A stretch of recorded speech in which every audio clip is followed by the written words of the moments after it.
পেট ভরে খাওয়া এটা ভালো স্বভাব নয়, মানুষের অন্তরকে নষ্ট করে দেয়, অন্তর পচে যায়, রোগ ঢুকে যায়। বেশি খানার মাধ্যমে শয়তান মানুষের অন্তরের ভিতরে জায়গা করে নেয়।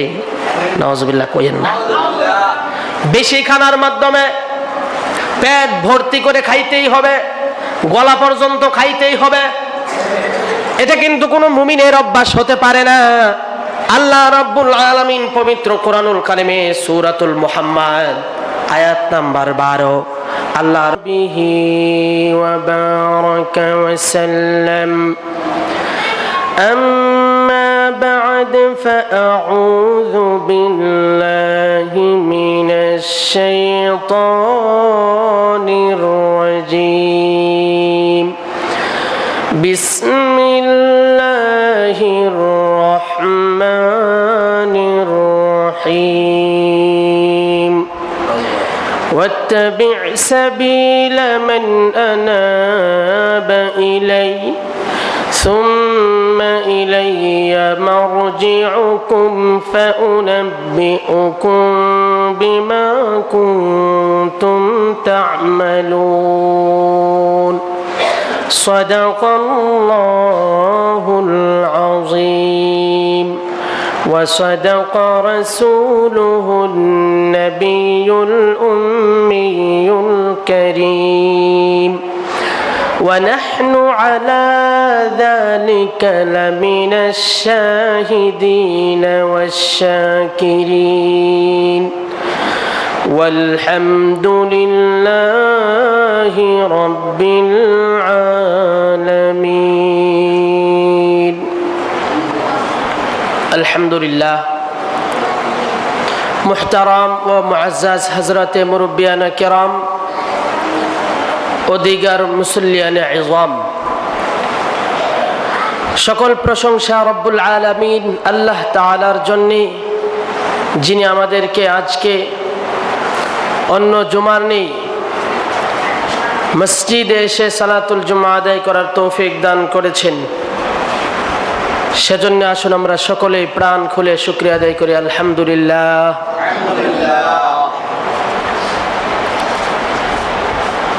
আমরা আলোচনা করছিলাম মানুষের কল্প নিয়ে। আলোচনার ধারাবাহিকতায় পূর্বের সপ্তাহে আমরা আলোচনা করেছি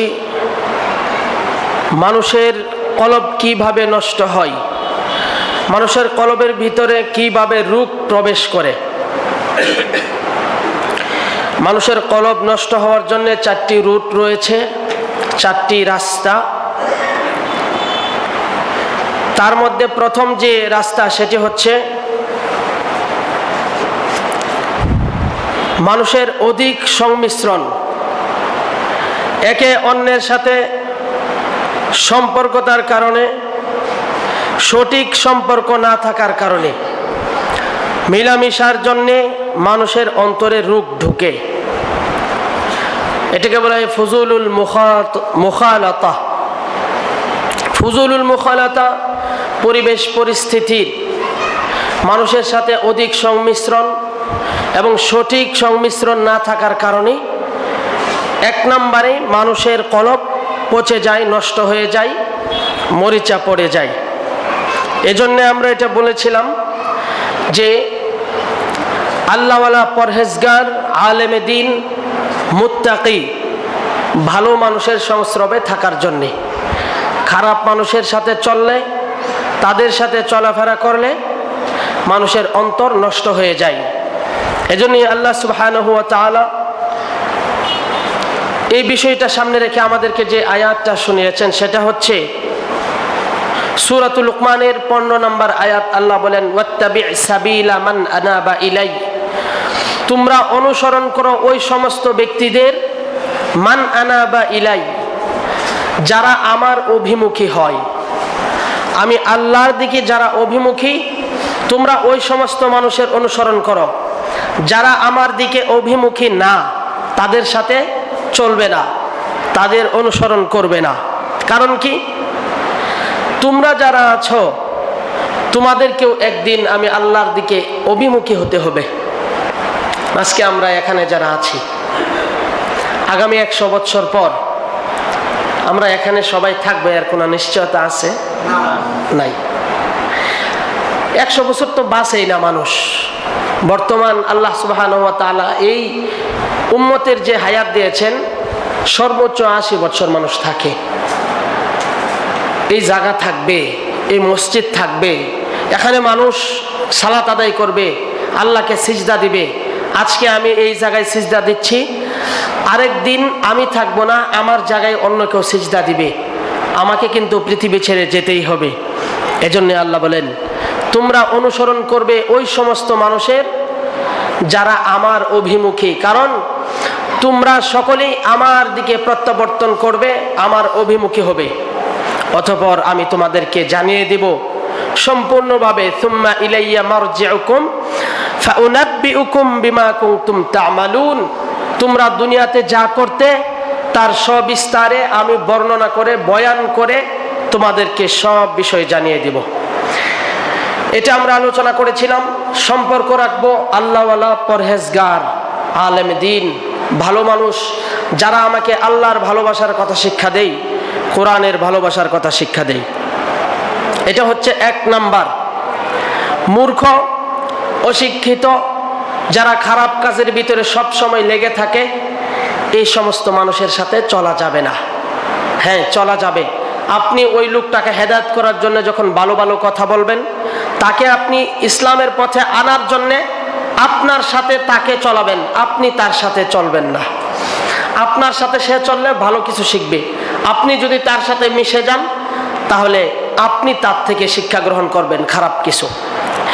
এই বিষয়টা আমরা আলোচনা করেছি। আজকে যে বিষয়টা আলোচনা করব সেটা হচ্ছে ফুজুলুল কালাম। মানুষের অন্তরে রোগ ঢোকার 4টি রাস্তা, তার 2য় নাম্বার হচ্ছে ফুজুলুল কালাম, অধিক কথন, বেশি কথোপকথন, বেশি কথাবার্তা বলা। বেশি কথা বললে অন্তরের ভিতরে রোগ ঢোকে। এজন্যে দেখবেন যারা ইসলাম প্রিয় না, ইসলামের বিধিবিধানগুলো আন্তরিকতার সাথে, ভালোবাসার সাথে মানে না, তার কথাই আগে কিন্তু আমলে পিছে। কিন্তু যারা মুমিন, তাদের অন্তর থাকে আগে, কথা বলে পড়ে। এক আল্লাহওয়ালা বুজুর্গ বলেছেন, তোমরা যখন কোথাও যাবে, তখন কেউ যদি কথা বলে, শুনবে বেশি, বলবে কম। কারণ শোনার জন্য আল্লাহ কান দিয়েছেন কয়টি দিয়েছেন? 2টি। আর বলার জন্য মুখ কয়টি? 1টি। এজন্য আল্লাহওয়ালা বলেন শুনবে বেশি, কারণ কান 2টা, বলবে কথা কম, মুখ 1টি। মুনাফিকরা সব সময় কথা বলে আগে, কিন্তু অন্তর দিয়ে চিন্তা করে না। যখন প্রকাশ হয়ে যায়, বাস্তবতা প্রমাণিত হয়ে যায়, তখন তারা লজ্জিত হয়। বিভিন্ন সময় বিভিন্ন কথাবার্তা রাসূলের জমানায় বলে ফেলতো পিছনে। রাসূল যখন জিজ্ঞাসা করতেন, তখন বলতো, ইয়া রাসূলুল্লাহ, হুদাই বলছি, মজা করছি। এরপরে লজ্জিত হইতো। তাহলে মুমিন এবং মুনাফিকদের ভিতরে পার্থক্যের মধ্যে সর্বোত্তম প্রধান যে একটি নিয়ম রয়েছে, একটি নিদর্শন, সেটি হচ্ছে মুমিনরা কথা মুখে কম বলে, কাজে প্রমাণিত করে বেশি। আর মুনাফিকরা কথা বেশি বলে, কাজে কর্মে কিছুই নাই। এই জন্য রাসূল সাল্লাল্লাহু আলাইহি ওয়াসাল্লাম বলেছেন, লা তাকসুরুল কালাম বিগাইরি যিকরিল্লাহি ইন্না কাসরাতাল কালামি বিগাইরি যিকরিল্লাহি কাসওয়াতুন লিল কুলুব ওয়া ইন্না আবআতান লিন-নাস মিনাল্লাহি আল কলবুল কাফি। রাসূল সাল্লাল্লাহু আলাইহি ওয়াসাল্লাম বলেছেন, ওরে পৃথিবীর মানুষ, লা তাকসুরুল কালাম, কথা কম বলবে। কথা কম বলার মাধ্যমে তোমার অন্তর নরম থাকবে, আল্লাহর জন্য প্রস্তুত থাকবে। লা তাকসুরুল কালাম বিগাইরি যিকরিল্লাহি, আল্লাহর স্মরণ ছাড়া, আল্লাহর জিকির ছাড়া অন্তরের ভিতরে আল্লাহর জিকির সব সময় রাখবে। আর কথা কম বলবে, কারণ হচ্ছে ইন্না কাসরাতাল কালাম নিশ্চয় বেশি কথন, বেশি কথাবার্তা, বিগয়রি যিকরিল্লাহি, আল্লাহর জিকির ছাড়া বেশি কথাবার্তা যারা বলে তাদের অন্তর শক্ত হয়ে যায়। অন্তর শক্ত হওয়ার অন্যতম একটি মাধ্যম হচ্ছে কথা বেশি বলা, আল্লাহর জিকির ছাড়া কথা বেশি বলা। ওয়া ইন্না আবাদাল লিন্নাস, আর মানুষের মধ্য থেকে সব চাইতে বেশি আল্লাহ রাব্বুল আলামিনের কাছ থেকে দূরে থাকে ওই মানুষগুলো, আল্লাহ রাব্বুল আলামিনের নৈকট্য থেকে, আল্লাহ রাব্বুল আলামিনের কাছ থেকে দূরে থাকে ওই মানুষ যাদের অন্তর হয়েছে শক্ত। যাদের অন্তর কি শক্ত, আওয়াজ দিয়ে কর না কিয়া শক্ত অন্তর, এরা আল্লাহর স্মরণ থেকে, আল্লাহর ভালোবাসা থেকে দূরে থাকে। আল্লাহ পবিত্র কোরআনুল কারিমে বলেন, মানুষের অন্তর পাথরের চাইতেও বেশি শক্ত হয়ে যায়।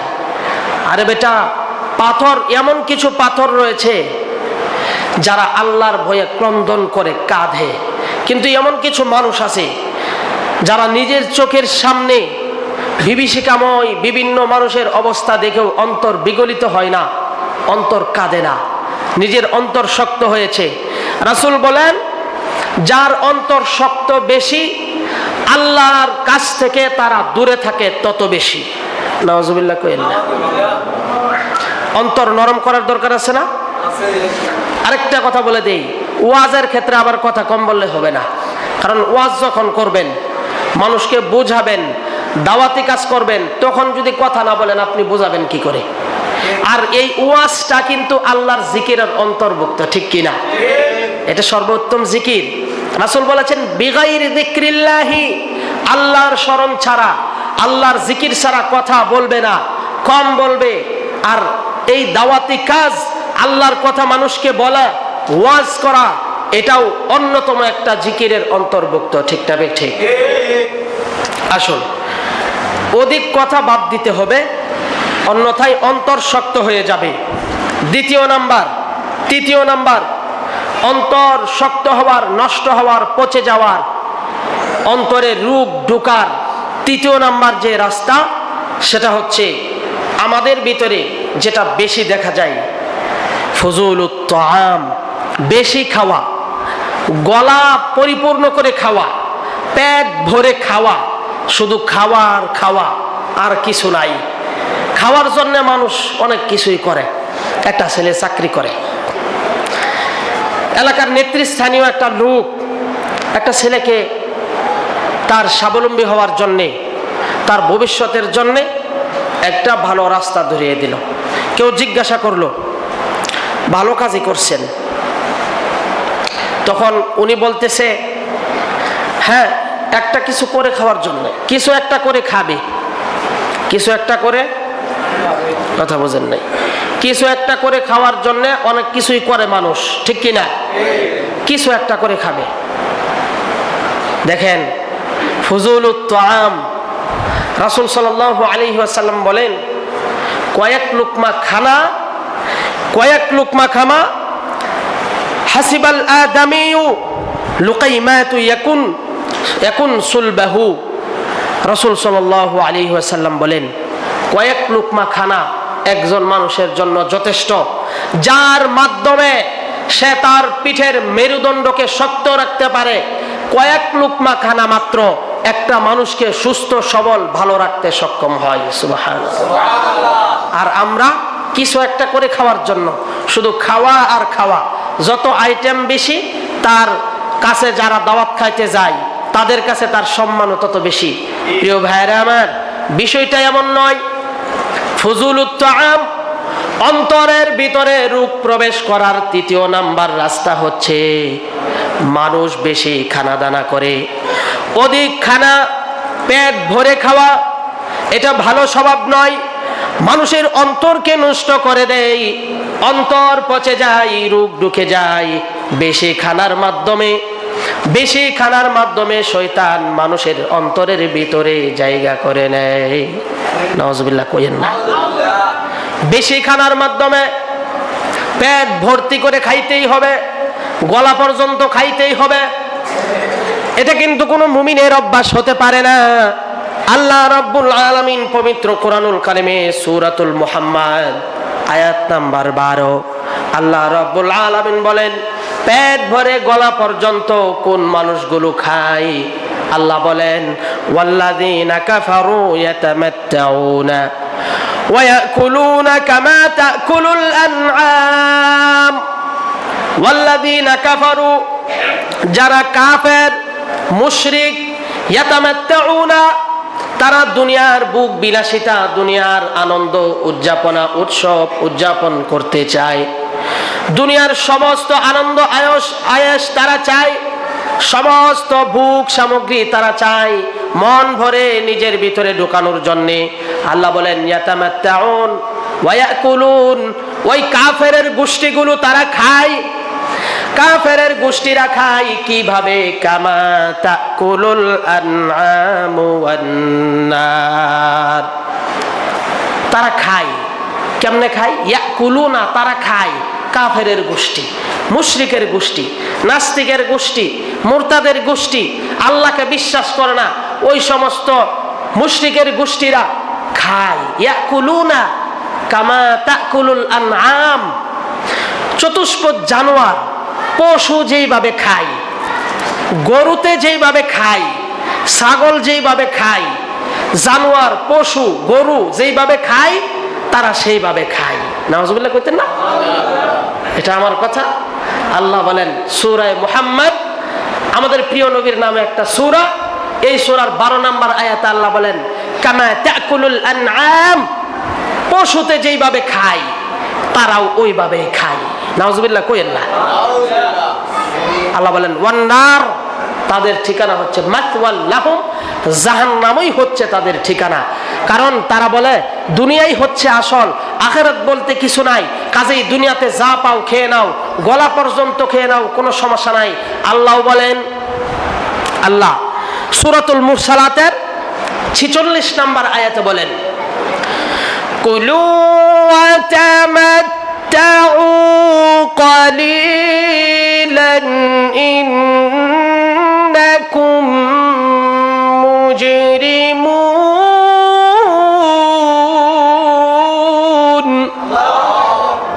কুলু ওয়া তামাত্তাউ কালিলা, আল্লাহ বলেন ঠিক আছে, যদি দুনিয়ায় তোমাদের কাছে সবকিছু হয়, কুলু, তাহলে খেয়ে নাও, যা পারো খেয়ে নাও। এই জন্যই প্রিয় ভাইরা আমার, দুনিয়াতে দেখবেন যারা কাফের তাদের সম্পদও কিন্তু বেশি। কথা বলেন না কেন? কাফের মুশরিকদের সম্পদ বেশি না? আমেরিকার প্রেসিডেন্ট কি মুসলমান না মুশরিক? খ্রিস্টান, আল্লাহকে বিশ্বাস করে না, করে কিন্তু শরিক করে। এইভাবে মুশরিক কাফেরদের মুরতাদদের সম্পদ বেশি। কারণ কি? আল্লাহ বলেন তোমাদেরকে দুনিয়াতে যা পারো খেয়ে নাও, আমি আল্লাহ তোমাদের দুনিয়াতেই দিয়ে দিলাম, কিন্তু আমার খাস বান্দা, আমার প্রিয় লোক যারা মুমিন, তাদের জন্য আমি আখিরাতকে ব্যবস্থা করে রেখে দিয়েছি। এই জন্য মুসলমানরা দেখা যায় রাসূলের জমানা থেকেও গরিবই থাকে। কি গো, গরিব না? আজকেও ফজরের সময় হাদিস পড়ছিলাম, রাসূল বলেন, আল্লাহ গো, আমাকে তুমি গরিবদের সাথে দুনিয়াতে বাঁচাই রাখো। আর একটু জোরে কন, আরো দোয়া করেন রাসূল, রব্বুল আলামিন আমাকে আপনি গরিবদের সাথে কিয়ামতের কঠিন ময়দানে হাসর নাসর করায়েন। গরিবদের সাথে, কাদের সাথে? ইসলাম বাদাল ইসলাম গরিবান ফাতুবা লিল গুরাবা, ইসলাম আসছে গরিব অবস্থায়, কিন্তু ইসলামের অন্তর্ভুক্ত যারা মুসলিম তাদের ঈমান গরিব হতে পারে না, তাদের ঈমান হচ্ছে শক্তিশালী। তাদের এক নারায়ে তাকবীরের স্লোগানে সারা বিশ্বের কাফের মুশরিক বেঈমানদের অন্তর খণ্ড বিখণ্ড চূর্ণ হয়ে ধ্বংস হয়ে যায়। মুসলমানদের সম্পদ না থাকতে পারে, মুসলমানদের কাপড় না থাকতে পারে, মুসলমানদের ঘর বাড়ি না থাকতে পারে, কিন্তু মুসলমানদের ভিতরে যেটা আছে সারা পৃথিবীর সমস্ত বিষয়ের চাইতেও এটা অনেক শক্তিশালী। তাহলে দেখেন, মুসলমান কখনোই খানার জন্য পাগল হতে পারে না।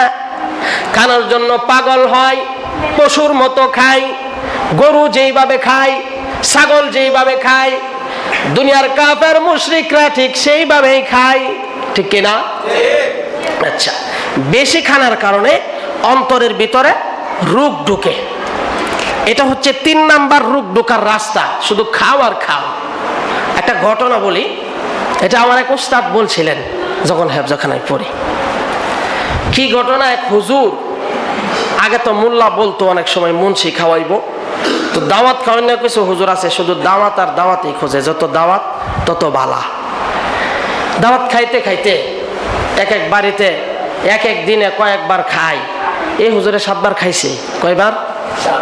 7 বার খাই লাইছে। 7 বার খাওয়ার পরে এই পর্যন্ত আর জায়গা নাই, ভাত এই পর্যন্ত দেখা যায়। এখন কি করবে? ঘুমে ধরছে তো ঘুমাই পড়ছে, ফ্লোরের উপরে শুয়ে ঘুমাই পড়ছে। পিঁপড়া কি করছে?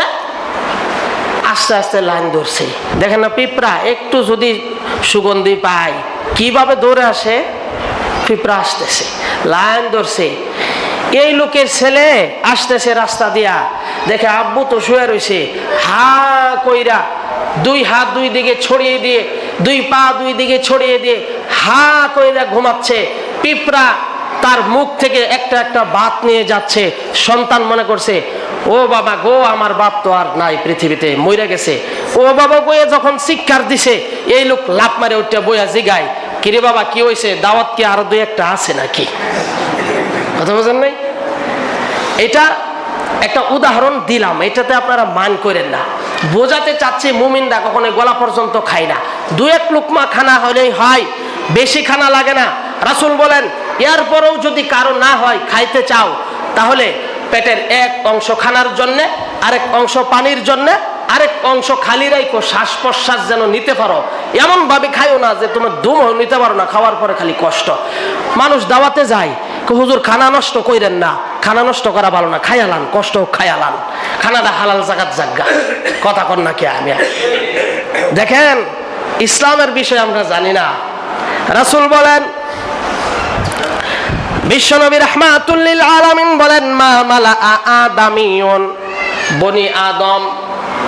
বনি আদম খানা যত জায়গায় রাখে, বনি আদম যত জায়গায় খানা রাখে, সব চাইতে নিকৃষ্ট, উইআন শাররাম মিন বাতনি, সব চাইতে নিকৃষ্ট জঘন্যতম জায়গা হচ্ছে, খারাপ জায়গাদের অন্তর্ভুক্ত হচ্ছে এই পেট। নাউজুবিল্লাহ কর। খানা তো রাখলেন ঠিক আছে, আপনি যদি খানাটা না খেতেন হতো কুকুরে খাই আলতো, বিড়ালে খাই আলতো, আরেক প্রাণীর রিজিক হয়ে যাইতো। ফেটে যে রাখলেন এক তো কষ্ট হইলো, দ্বিতীয়ত রাসূলের কথা অনুযায়ী আপনি সর্বনিকৃষ্ট জায়গা হচ্ছে পেট। শাররাম মিন বাতনিন, রাসূলের হাদিস, ইবনে মাজার হাদিস 3349 নম্বর হাদিস ইবনে মাজার। কি? বনি আদম যত জায়গায় খানা রাখে, সবচাইতে খারাপ জায়গা হচ্ছে এই পেট। নাউজুবিল্লাহ। যাক, বোঝাতে চেয়েছি 3 নাম্বার রাস্তা হচ্ছে পেটের ভিতরে যে রোগ ঢুকে, কলবের ভিতরে যে রোগ ঢুকে, এটা হচ্ছে খানার মাধ্যমে। 4র্থ নাম্বারটা বাকি রইল। 4র্থ নাম্বারটা বলতে গেলে এখন সময় কম, শেষ হবে না। মানুষের অন্তরের ভিতরে রোগ ঢুকে 4টি রাস্তা। একটা বলেছিলাম, মানুষের সংমিশ্রণ খারাপ লোকদের সাথে থাকার কারণে, মূর্খদের সাথে চলার কারণে, পাপিষ্ট ফাসেক ফুজ্জারদের সাথে চলার কারণে অন্তর নষ্ট হয়ে যায়। আমি এটা বলছি না পাপিষ্ট ফাসেক ফুজ্জার আপনার সাথে চললে হয়তো ভালো হয়ে যাইতে পারে, আমি বলছি আপনি ভালো মানুষ খারাপটার সাথে চলবেন না, আপনি ভালো মানুষ খারাপটাকে আপনার সাথে চলাবেন। এটা হচ্ছে ইসলামের বিধান। 2 নাম্বার বলেছিলাম, অধিক কথোপকথনের কারণে, অধিক কথন, বেশি কথা বলা অন্তর শক্ত হয়ে যাওয়ার কারণ। আর অন্তর যাদের শক্ত, আল্লাহর কাছ থেকে দূরে থাকে তারা তত বেশি। 3 নাম্বার বলেছি, খানা বেশি খাওয়ার মাধ্যমে। এই হচ্ছে 3টি রাস্তা। এইটা যথোপযুক্ত আলোচনা, কারণ হচ্ছে রমজান আমাদের কাছে এসে গিয়েছে। অন্তর পরিষ্কার করার সময় এখনই মুসলমান সারা জীবন তো অন্তরটাকে নষ্ট করে দিয়েছেন। পবিত্র কুরআনুল কারিমে একবার তাকাই দেখেন নাই, আমি গুনাহ করতে করতে অন্তর পচে গিয়েছে।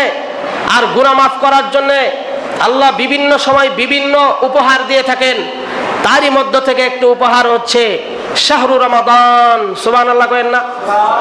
শাহরু রমাদান আমাদের সামনে আসছে, আমরা প্রত্যেকের জন্য দোয়া করব, একজন আরেকজনের জন্য দোয়া করব, সকলে এই দিকে তাকান। একজন আরেকজনের জন্য দোয়া করব যেন রমজান পর্যন্ত আমাদের সকলকে আল্লাহ হায়াত দারাজ করেন, বলুন আমিন। কারণ রমজান গুনাহ মাফের জন্য একটি মহামাধ্যম, এই সম্পর্কে আলোচনা হবে। তবে রমজান পাওয়ার জন্যে এখন থেকে আমাদের কলব পরিষ্কার করার দরকার আছে না নাই? এজন্যই কিন্তু আমি কলবের আলোচনাটা করেছি। দেখেন, ফিহি সিরাজাম মুনিরা, যেই মুসলমানের অন্তর পরিষ্কার বাতির মতো, টর্চ লাইটের মতো চমকাতে থাকে, এই মুসলমানের সামনে কোরআনের কঠিন কঠিন কথাগুলো বললেও তার ভালো লাগে আর খারাপ লাগে না। কোরআনের কঠিন ভাষা বললেও সমস্যা নাই, আরামের ভাষা বললেও সমস্যা লাগে না, কঠিন ভাষা বললেও সমস্যা লাগে না। অন্তর যদি দুর্গন্ধ হয়ে যায়, অন্তর যদি পরিষ্কার না থাকে, তাহলে কোরআনের ভাষা বুঝতে কঠিন হয়, মনে হয় কেমন কেমন জানি মনে হয়। এই জন্য আগে অন্তর সম্পর্কে আলোচনা করেছি।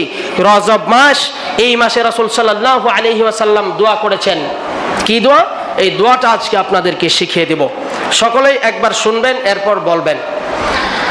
আল্লাহুম্মা বারিক লানা ফি রজব ওয়া শাবান ওয়া বাল্লিগনা রমাদান। এইবার সকলে বলুন, আল্লাহুম্মা বারিক লানা ফি রজব ওয়া শাবান।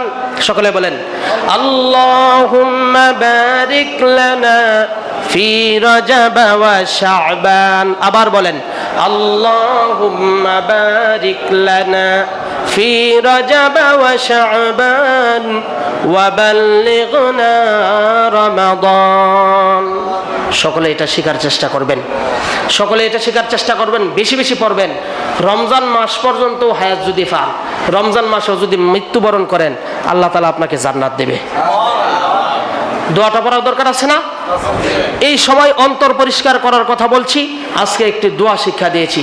অন্তর যদি পরিষ্কার না থাকে, রাসূলরে যদি কেউ গালি দেয় তাহলে আর কষ্ট লাগতো না। কারণ অন্তরের ভিতরে যখন দেখবেন তারের ভিতরে জংকার ধরে গেলে, এটাতে আর কারেন্ট ধরে? আচ্ছা, আরো সহজে বুঝাই দিই। লোহার উপরে যখন রং দেন, এই রঙের ভিতরে কি কারেন্ট ধরে? কথা কন না কেমে? লোহার উপরে যদি ছাপ পড়ে যায়, প্লাস্টিক থাকে, তখন কি এই লোহাতে কারেন্ট ধরবে? ধরবে না। অন্তর যদি পরিষ্কার না থাকে, ইসলাম রে কেউ গালিগালাজ করলে, রাসূল রে কেউ কটাক্ষ করলে, এইটাও তো অন্তরের উপর আসর লাগবে না, অর্থাৎ আমার মনের ভিতরে কষ্ট লাগবে না। ঠিক না বেঠিক? আজকে দেখেন, এই জন্য আজকে 4 নম্বর কথাটা বলি নাই, একটি কথা বলবো। কারণ আমরা মুসলমান, আমাদের ঈমান শক্তিশালী করার দরকার আছে না নাই? ও মিয়া, মৃত্যুবরণ তো করতেই হবে, মৃত্যু থেকে তো বাঁচতে পারবেন না। দুনিয়ার সামান্য জিনিসের জন্য যতই পাগলামি আমি করি আর আপনারা করেন, কোনো লাভ নাই। মৃত্যু আসবে, যখন তখন ফেরেশতারা বুঝাই দিবে। রাসূল সাল্লাল্লাহু আলাইহি সাল্লামের সময় সাহাবায়ে কেরামদের ঈমান কেমন ছিল? সাহাবাদের ঈমান কেমন ছিল?